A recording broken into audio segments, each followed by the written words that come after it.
Assalamualaikum warahmatullahi wabarakatuh. Seluruh bangsa dan setanah air, jumpa lagi di channel Jagat Lub itu. Semoga dalam keadaan sehat, kurang satu apa rahmah barokah salam Allah curahkan untuk kita semua. Kiai Haji Matutin Usman Al-Bantani kembali hadir menemani kita semuanya di daerah Kabupaten Batang terkait dengan bagaimana memberikan sebuah pencerahan di masyarakat luas terkait dengan apa yang sudah ditulisnya mengenai klan Pak Alwi, dugaan klaim-klaim mengenai bendera merah putih.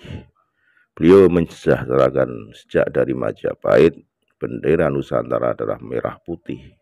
Salah kira Habib Idrus Salim Al-Jufri yang mencetuskan masalah bendera merah putih. Tentunya ini berbanding terbalik dengan para leluhur Nusantara yang sudah memakai bendera merah putih Pak Mataram kuno dari Majapahit, ya, Singasari, hanya bendera kuning yang disematkan oleh kerajaan Demak.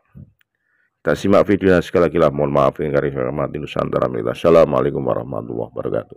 Hei orang-orang Batang, apakah Anda tahu bahwa Batang ini tahun 600 Masehi sudah menjadi pusat peradaban Nusantara dengan kerajaan Kalingga, di mana kerajaan Kalingga dengan Ramusima pusatnya di Kabupaten Batang. Orang Batang tidak tahu, tetapi bukti sejamannya ada. Apa bukti sejaman?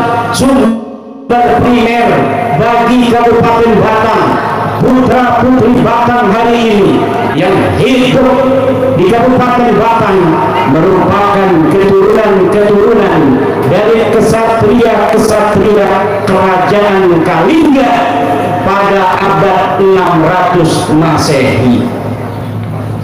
Mana bukti sejamannya? Lihat Prasasti Sojomerto. Apa namanya? Prasasti Sojomerto merupakan bukti sejaman. Batunya 4 Masehi, abad 4 Masehi sampai abad 6 Masehi. Kita hitung saja kalau dia abad 6 Masehi. Kalau abad 6 Masehi, di Batang ini sudah menjadi kerajaan besar di Nusantara. Sekarang 2025 berarti sudah 1400 tahun yang silam Nabi Muhammad diutus oleh Allah Subhanahu wa Ta'ala sebagai nabi. Di Batang sudah ada kerajaan besar Bapak dan Ibu, Bapak dan Rahim. Ya Lukman jangan digabah, itu di Pemalang masih kalah. Di sini sudah abad 6 sudah ada kerajaan besar. Pemalang harus ditemukan juga batunya, batu apa itu. Di sini ada batu Sojomerto yang kadang-kadang orang Kalipucang sendiri belum tahu, tapi orang Banten sudah tahu. Kenapa? Karena orang Banten suka dengan sejarah. Allah, Allah, Allah. Makanya jangan gegabah, dalam Al-Quran sudah dikatakan anna ashabal kahfi warraqimi kanu min ayatina ajaba, bahwa ashabul kahfi dan ashabul raqim. Mahwa raqim? Raqim bermakna marqum ay maktub. Apa itu? Hajarun marhumun, batu yang ditulis. Apa artinya batu yang ditulis? Dia adalah prasasti. Prasasti merupakan sebuah min ayatina ajaba, sebagian dari tanda-tanda kebesaranku. Bagaimana tidak? Mungkin saja di Kalingga itu sudah ada kertas, mungkin saja sudah ada kitab, mungkin saja sudah ada buku, tetapi buku bisa hancur lebur. Tetapi kalau kita nulis di atas batu, dia akan lestari. bisa 1000 tahun, bisa 2000 tahun, bisa 3000 tahun, bisa 4000 tahun. Maka aku pernah memberikan usul kepada Departemen atau Kementerian Kebudayaan, Kementerian Arsip yang mengurusi arsip, bahwa arsip jangan hanya dengan tulisan, tetapi arsip harus dengan batu. Negara banyak duitnya, beli 1 hektar tanah untuk arsip nasional berupa batu, beli batu-batu di kali-kali itu yang bagus, yang kualitasnya dirasa akan kuat 5.000 6.000 tahun yang silam. Tulis sejarah Indonesia yang sekarang ini terjadi. Dari mulai 1945, presiden pertama adalah Insinyur Soekarno, wakil presidennya adalah Muhammad Hatta, panglima besarnya adalah Jenderal Sudirman, kemudian diganti oleh Presiden Soeharto, diganti oleh Presiden B.J. Habibie, diganti oleh Presiden Gus Dur radhiyallahu anhu, diganti oleh Presiden Megawati, diganti oleh Presiden Susilo Bambang Yudhoyono, diganti oleh Presiden Joko Widodo, kemudian pada 2024 diganti oleh Presiden Prabowo Subianto. Ditulis di dalam prasasti.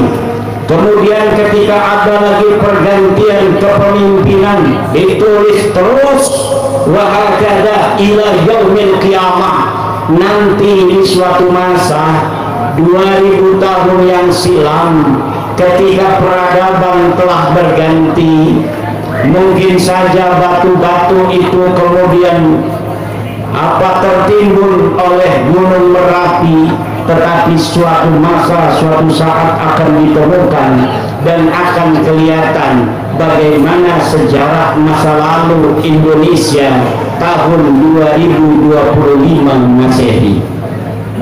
Ini harus jadi pelajaran, ini harus menjadi iktibar. Bagaimana kita mengenal masa lalu hanya dari batu-batu yang ditinggalkan oleh leluhur kita, orang-orang Kalingga di Batang ini. Bagaimana orang-orang Pajajaran mengenal Prabu Siliwangi dari batu tulis yang ditinggalkan oleh Prabu Siliwangi. Bagaimana orang-orang Mataram masa lalu dinasti Sailendra mengenal seluruh mereka dengan Borobudur ditinggalkan begitu megah, dengan Roro Conggra, dengan Candi Prambanan dan lain sebagainya. Tapi kalau kita hanya menyiapkan kertas yang terbuat dari kayu bahannya, kertas bisa dimakan raya, saudara. YouTube ini hanya ketika Google masih ada, ketika satelit masih berfungsi.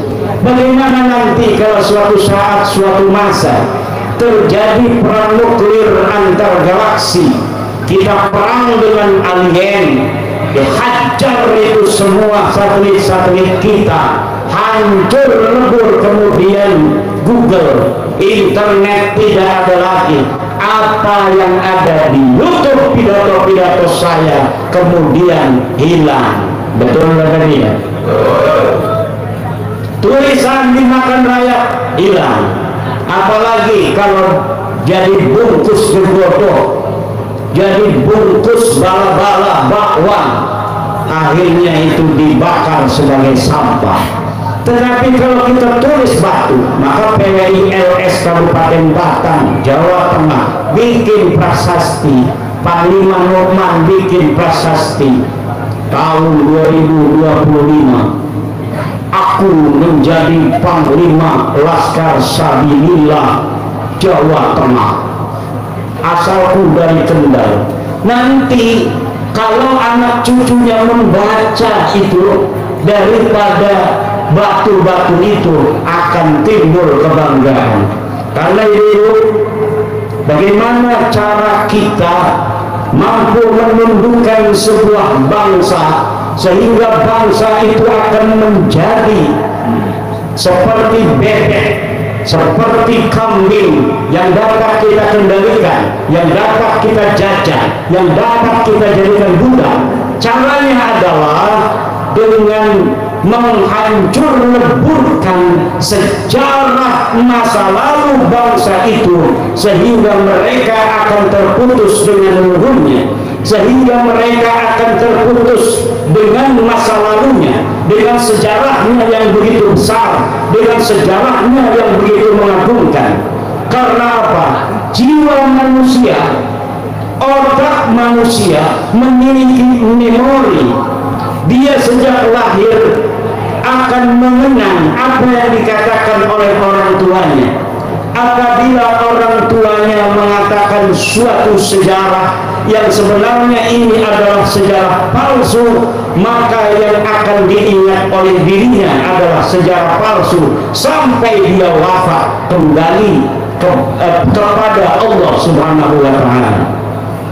Tetapi ketika seorang ibu mengatakan kepada anaknya, engkau adalah bangsa Batang, engkau keturunan Kalingga, engkau keturunan Ratu Sima, tidak ada koruptor yang berani untuk korupsi di masa Ratu Sima, tidak ada maling yang berani maling.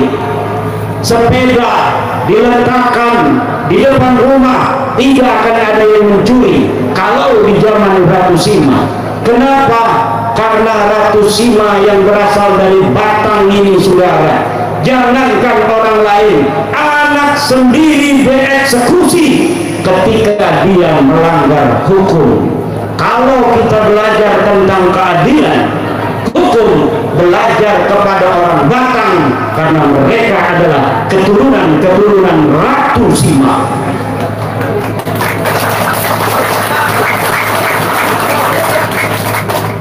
Kalau belajar tentang keberanian, belajarlah kepada orang-orang Batang, karena mereka adalah keturunan kesatria Kalingga.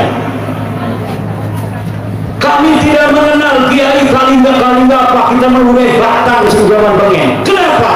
Karena memang sejarahnya belum dieksplorasi oleh putra-putra Batang sendiri. Dari Batang itu bangketa, bukan. Batang adalah dahan yang terkuat, yang darinya muncul kemudian buah-buahan yang lebat, yang manis rasanya. Itulah Batang. Siapa orang yang hari ini mencatat tentang sejarahnya yang luhur, maka anak cucunya akan mengetahui keluhurannya. Siapa orang yang lalai mencatat sejarahnya, maka anak cucunya kemudian akan melupakannya. Untung Kiai Nur Hasan malam hari ini ngakor embah-embah kali hujan. Kiai Nur Rahman, ada panglima kerja segala ini, masya Allah. Ini bisa rambutnya aja nggak bisa dipotong pakai luar biasa. Jaya Katwang, tahu Jaya Katwang? Kediri. Itu masa lalu. Jaya Katwang dari kerajaan Kediri. Kenal Ken Arok, Singosari. Kenalnya Walid semua Walid. Kita harus mengenal yang namanya Ken Arok. Kita harus mengenal yang namanya Jaya Katwang. Kita harus mengenal Raden Wijaya. Kita harus mengenal Lembu Sora. Kita harus mengenal Arya Teja. Kita harus mengenal Patih Nambi. Kita harus mengenal Raden Patah. Kita harus mengenal Sunan Gresik. Kita harus mengenal Sunan Ampel. Kita harus mengenal Sunan Muria. Kita harus mengenal Sunan Bonang. Kita harus mengenal Sunan Kalijaga. Kita harus mengenal Sunan Gunung Jati Syarif Hidayatullah. Makanya anak-anak kita suruh nyanyi, nyanyinya jangan balonku ada lima, itu aja nggak apa-apa, itu dihafal, tapi ditambahin lagu wali songo Syarif Hidayatullah. Saya juga hafalnya Syarif Hidayatullah karena nadanya terakhirnya enak sekali, Syarif Hidayatullah. Gimana pertanyaannya? Sunan Gresik hafal semua bu? Ayo kita nyanyi bareng-bareng. Sunan Gresik, terus yang anteng.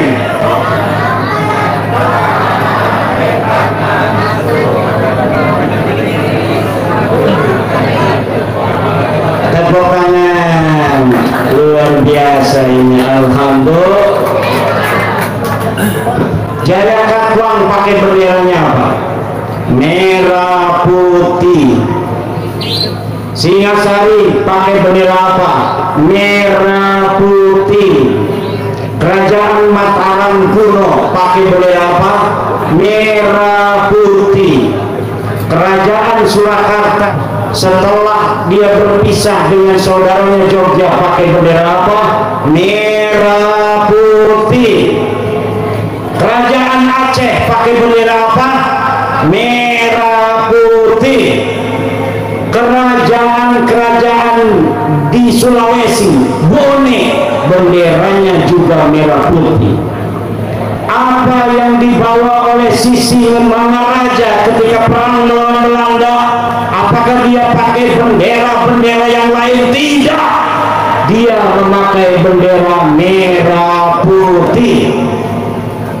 Pangeran Diponegoro 1825 ketika perang Jawa, bendera apa yang dia gunakan? Merah putih.